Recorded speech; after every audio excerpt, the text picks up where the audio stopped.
Kalau kita nak bandingkan keluarnya Azmin dulu bersama Zuraida, lagi teruk, lagi parah dikerjakan. Tetapi PKR tetap utuh. Hari ni yang keluar ni macam habuk je kan. Kita lap pakai tisu basah, settle lah, kilat balik. Apa nak takut kan? Assalamualaikum warahmatullahi wabarakatuh dan salam madani ya. Salam sayang kepada semua. Wayang Tarbus kembali lagi. Sebelum kita teruskan channel ni, seperti biasa minta jasa baik kalian semua like, share dan subscribe channel Wayang Tarbus. Okey, saya straightforward je. Semalam malam tadi 23 Mei di Hotel di Pamak ada Himpunan Setia Keadilan Parlimen Pandan ya, P100 Pandan ya. Ini dia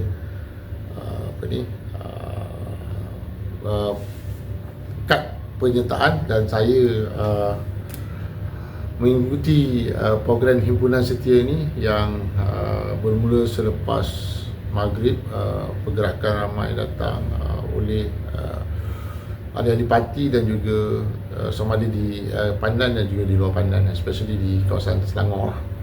So apa yang saya nak katakan, sebenarnya Himpunan Setia ni sebenarnya adalah himpunan biasa yang memberikan satu sesi menunjukkan kita tetap bersama dalam menghadapi apa juga isu yang paling besar adalah keluarnya Rafizi daripada PKR cabang Pandan dan juga menubuhkan parti baru. So kita ni di Pandan ni hendaklah menyatakan apa kita punya hala tuju, dan syukur alhamdulillah Himpunan Setia ini berjaya diadakan dengan jayanya, dengan sambutannya, dengan keputusan-keputusan yang lebih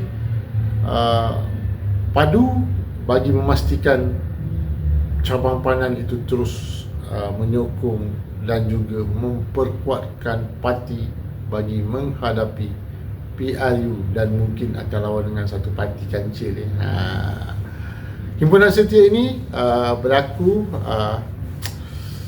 bagi memastikan kita mendapat kepercayaan oleh PKR cabang Pandan untuk menggerakkan program dan aktiviti untuk ke arah PRU yang akan datang, yang mana kita dijangka akan mendapat tentangan hebat daripada satu parti yang bernama Bersama Kancil ya.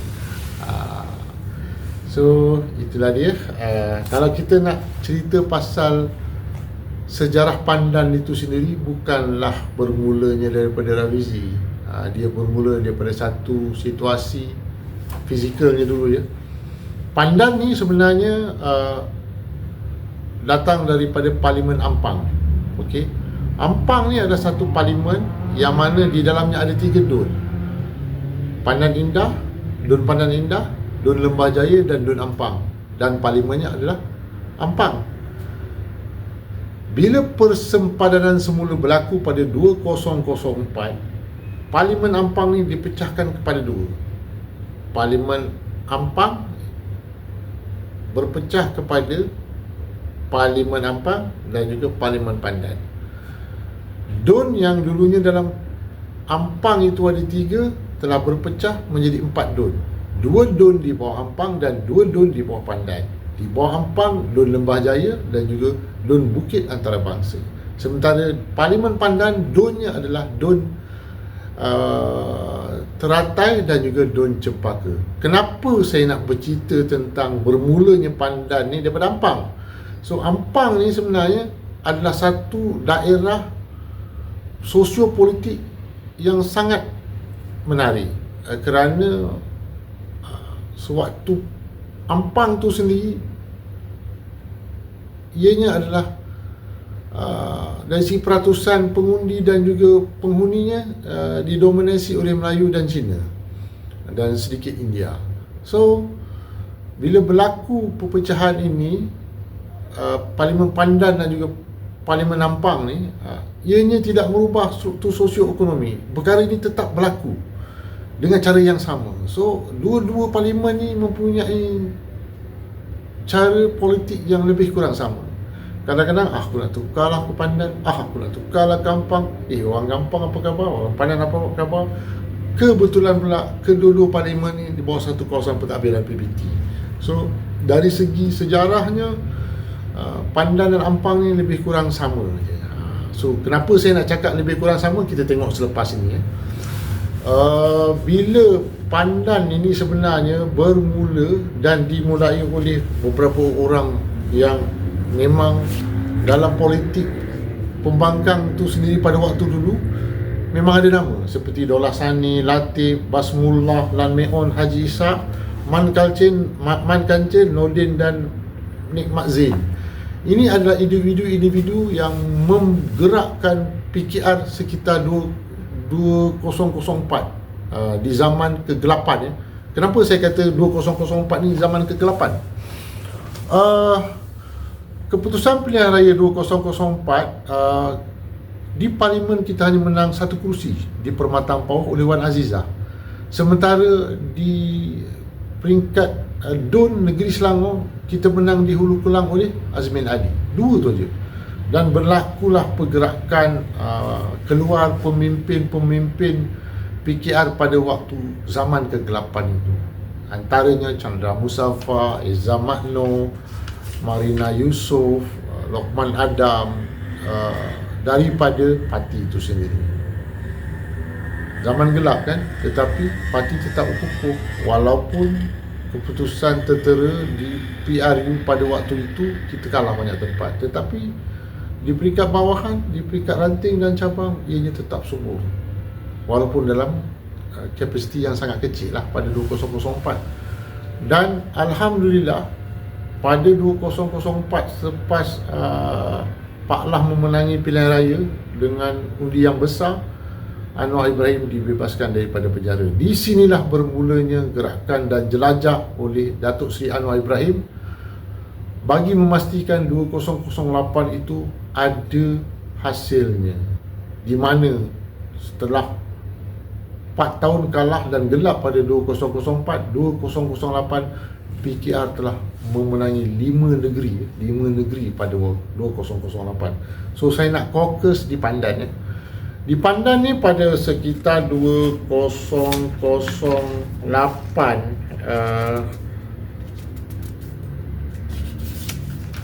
di sekitar 2008 on tiket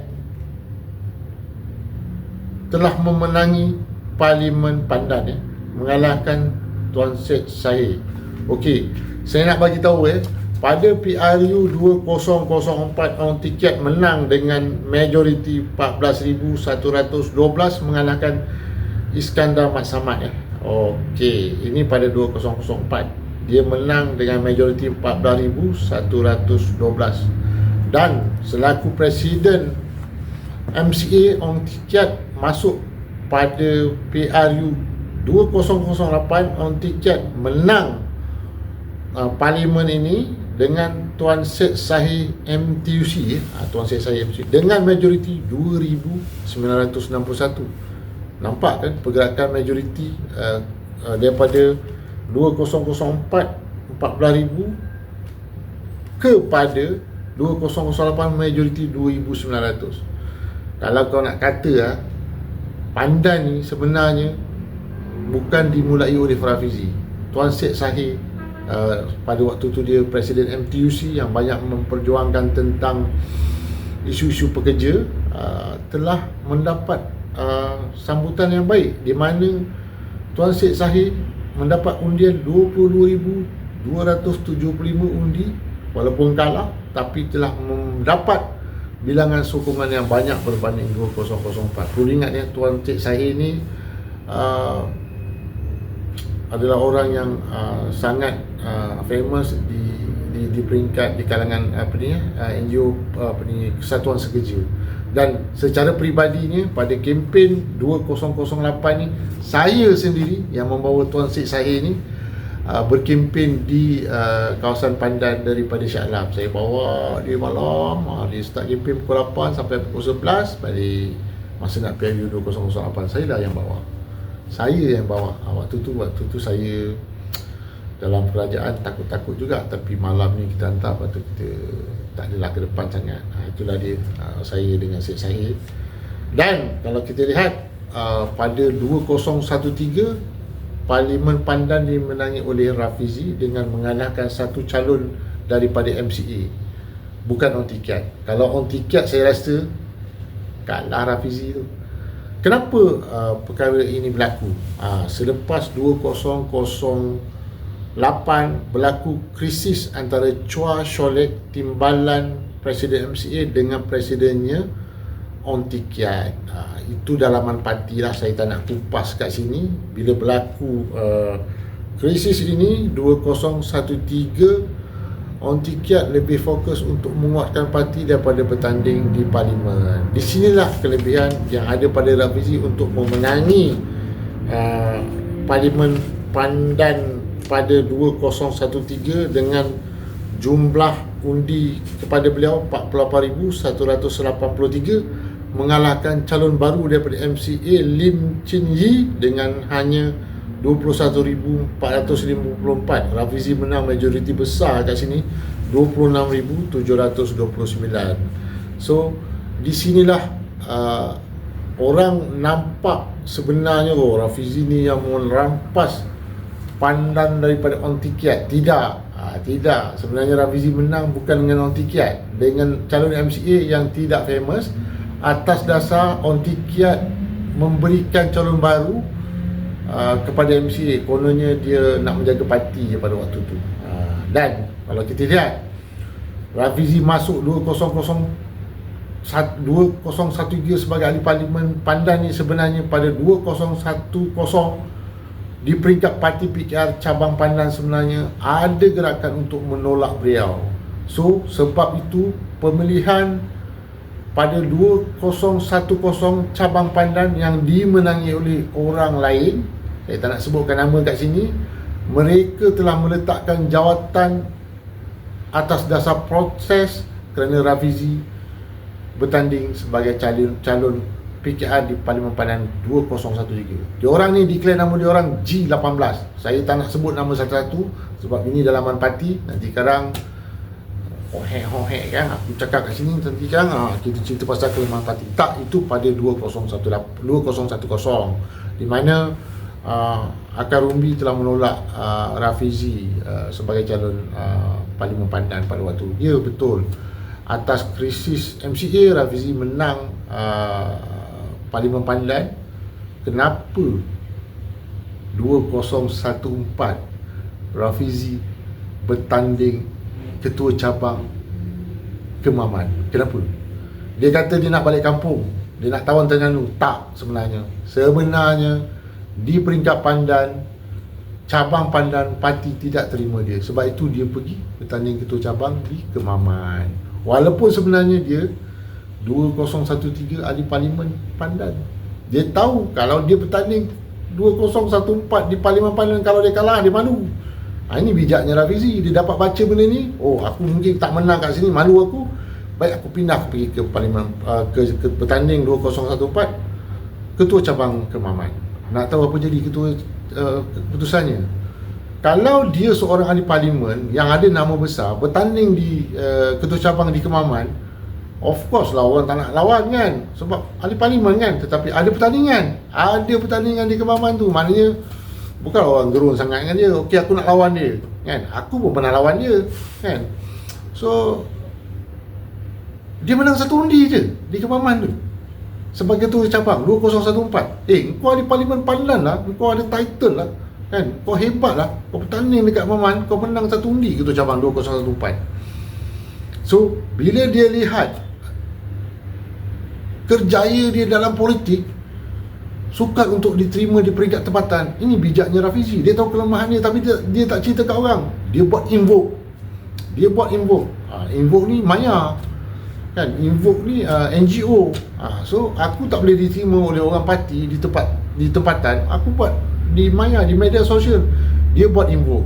Invoke ni lah yang menunjuknya konon-kononnya dia hebat sebagai seorang ahli politik. Ini yang saya nak cerita balik kepada bina isu, bina naratif, buat konten, buat punchline untuk dapatkan sokongan. Dan kalau kita lihat cara dia untuk meresap masuk ke setiap parlimen yang ada di Malaysia ni, dia gunakan invoke. Invoke ni bukan ada batasan sepadan. Invoke ni dalam bentuk maya. Bila berlaku di seluruh Malaysia sambutan di peringkat maya, invoke ni bila PRU 2018 dia gerakkan jentera dia, invoke ni di setiap parlimen yang ada. Inilah hebatnya dia. So orang-orang yang ada dalam invoke tu sendiri memang telah ada di kawasan masing-masing. Contohnya macam di Johor, contohnya macam di Sabah. Sebab itu dia berjaya menguasai politik dengan cara di media sosial, dan orang yang menyambut dia di media sosial itu adalah orang yang mempunyai grassroots di kawasan masing-masing. So inilah cara bagaimana Rafizi memanipulasi sesuatu situasi, sesuatu kekuatan untuk membina dia punya empayar, untuk dia membina badan, untuk dia membina badan. Inilah dia yang dikatakan badan tanpa kepala. Dialah yang mengusulkan benda ni, dialah yang menstrategikan benda ni sehingga berlakunya perpecahan hari ini. Bagaimana dia melihat kelemahan dia dalam parti di peringkat tempatan, dia mendapat kelebihan daripada media sosial dan mendapat sokongan daripada media sosial, dan melalui sokongan di media sosial inilah dia telah menggerakkan jentera di setiap kawasan. Kalau kita lihat, Sabah di antara tempat yang kuat menyokong Rafizi. Adakah dia selalu pergi ke Sabah? Tak. Sebenarnya dia menggunakan NGO invoke pada waktu itu memanipulasi silaturahim maya ni dengan menzahirkan dalam bentuk fizikal di kawasan. Dia tak kuat mana pun, dia pandai buat konten, dia pandai buat punchline, orang terima dia di media sosial, dan orang transferkan ideologi dan juga konten dia itu di peringkat masing-masing. Inilah dia cara Rafizi membina badan yang kepalanya kat dia, kan? So kita tak nampak benda ni. So okey, itu satu part. Yang kedua, saya nak cerita pasal keluarnya Rafizi ini tidaklah sehebat mana berbanding dengan keluarnya orang lain yang sebenarnya telah dibuktikan masih lagi kuat. Kalau kita nak tengok langkah Sheraton, keluarnya Azmin Ali bersama dengan Zuraida, dia bukan setakat keluar begitu saja, dia ambil sekali kuasa kerajaan tu, dia combine dengan Bersatu, dia combine dengan UMNO dan PAS, dia tubuh kerajaan secara tepuk atap. Inilah dia gerakan keluar paling kuat, paling menyakitkan hati dalam konteks PKR itu sendiri. Tetapi apa yang berlaku? Anwar Ibrahim tenang, relax, walaupun kurang numbers, walaupun Azmin Ali, Zuraida bye-bye, PKR tetap utuh dari segi ranting dan cabang dan juga ahli parlimennya. Tidak dinafikan Azmin bawa keluar 11 ahli parlimen, keluar dengan kuasa parlimen, tubuh kerajaan. PKR waktu tu terduduklah, kata boleh runtuhlah, boleh tutuplah andaian kan. Tetapi ada berlaku? Tak ada kan? Tetap utuh kan? Buktinya kita sekarang jadi kerajaan. Berbanding dengan Rafizi ni, setakat dia keluar bawa ni Nazmi tu, Roziah tu tunggu-tunggu nak keluar pun takut, ramai lagi nak keluar pun takut kan. Kalau setakat nak dibandingkan keluarnya Rafizi pada hari ini kan, berbanding dengan keluarnya Azmin pada waktu 2020 tu, lagi teruk Azmin kerjakan PKR ni berbanding dengan Rafizi. Sekarang Rafizi ni pengikut dia Nik Nazmi ya. Kalau Azmin tu dibawa keluar 11 kali, siap collaborate lagi, dapat bantuan parti 2 lagi, dapat bekerjasama dengan UMNO lagi, dapat kerjasama dengan PAS lagi, dapat kerjasama dengan Bersatu lagi. Macam mana dia nak meruntuhkan PKR tu sendiri, tetapi tetap kukuh kan, kukuh.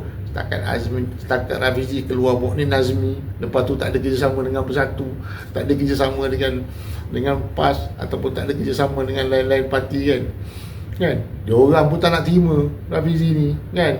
Bersatu pun tak nak terima, PAS pun tak nak terima. Dia tahu ni otak kaki belit ni kan, buat apa. So dalam keadaan dia yang keluar macam ni pun kan, berbanding dengan Azmin tu, dia bawa semua sekali kan, sampai runtuh kerajaan Pakatan Harapan, PKR tetap utuh.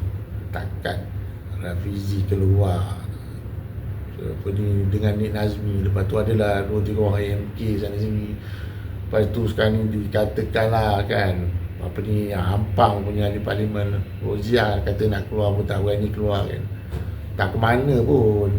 Dan sekarang ni PMX dah menguasai kepimpinan Kerajaan Madani kan, takut ke? Tak ada. Saya tak nampak keluarnya Rafizi dari Parlimen Padang ni boleh meruntuhkan Kerajaan Pakatan Harapan. Sebab kalau kita nak bandingkan keluarnya Azmin dulu bersama Zuraida, lagi teruk, lagi parah dikerjakan, tetapi PKR tetap utuh. Hari ni yang keluar macam habuk je kan, kita lap pakai tisu basah, settle lah, kilat balik. Apa nak takut kan? So jangan risau, PKR tetap kukuh, dan hiburan setia semalam dihadiri oleh pelbagai penyokong, pelbagai peringkat dan juga pelbagai bangsa dan kaum. Saya bangga semalam sebenarnya. Saya tengok kan, wow, hebatnya himpunan setia kali ini. Memang himpunan setia kali ini yang berucap biasalah Abdul Hassani kan, yang datang Tengku Zafrul, MB Selangor Amir, dan juga apa ni Yahya Syahri ada, ramai lagi yang ada kat sini. Saya pun